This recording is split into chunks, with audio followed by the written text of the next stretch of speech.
На водредните парламентарни избори СДСМ во тројката од општина Кочани освои еден пратенички мандат.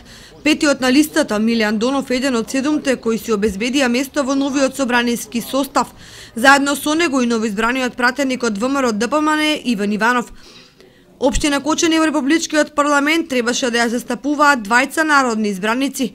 Меѓутоа, по колективното враќање на освоените 34 мандати и бојкотот на опозицијата, која се уште не влезе во собранието, Општина Кочани остана само со еден активен пратеник, кој ги застапува интересите на електоратот во највисокиот законодавен дом.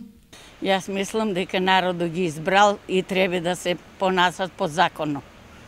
Џабе плата да не зимат. У име на тие луѓе што се ги бирали, треба да се однасат како сите и они. Никаков случај да бойкотират.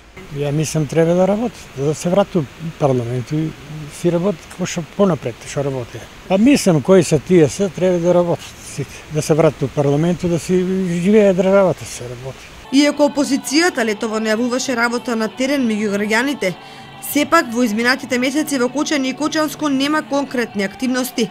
Граѓаните никој од опозицијата не ги прашал за проблемите со невработеноста, за сиромаштијата, за субвенциите, за нивните севкупни потреби, за изградбата на инфраструктурата. Од друга страна, опозицијските пратеници, како коректори на позицијата, немаат повратни критички информации за работењето на институциите на власта. Немаат на кого да му се пожалат за одредени неправди и други проблеми со кои се